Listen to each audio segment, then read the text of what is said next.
నా పేరు నీరుగట్టు నగేష్, ఆమ్ ఆద్మీ పార్టీ తిరుపతి జిల్లా అధ్యక్షుడిని.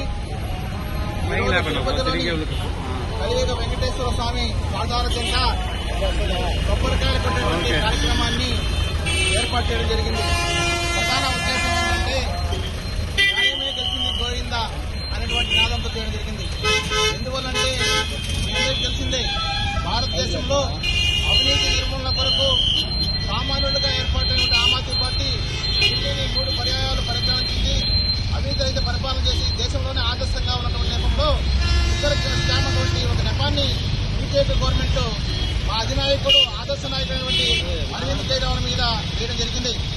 అది పూర్తిగా అవాస్తవమని, దాంట్లో ఎటువంటి కూడా క్రైమ్ జరగలేదు అని చెప్పని ఈరోజు న్యాయస్థానమే తేల్చేసింది.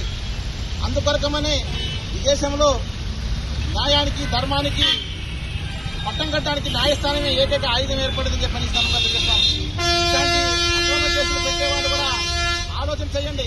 ప్రజాస్వామ్యయుతంగా దేశాన్ని కాపాడాలి, అభివృద్ధి వైపున అధికారాన్ని ఉపయోగించాలి తప్ప ఇలాంటి అనేక పద్ధతికి ఇవ్వకూడదని చెప్పని ఈరోజు నాకు కోర్టు తెలిసింది. కాబట్టి ఏదైనప్పుడు కూడా దేశంలో ఉన్న ప్రజలందరూ కూడా ఆకాంక్షిస్తున్నారు, ఈ భారతదేశానికి చదువుకున్న విద్యావంతులు కావాలి. అదే కేజ్రీవాల్ కనుక ఈ దేశానికి ప్రధాని అయితే ఈ దేశం యొక్క రూపురేఖలు మారుతాయని చెప్పని ఈ రోజు యావత్ దేశ ప్రజలందరూ కూడా కోరుకుంటారు.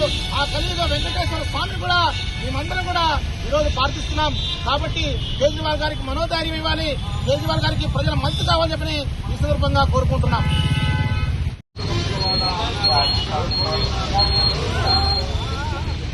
గట్టిగా గెలిచింది.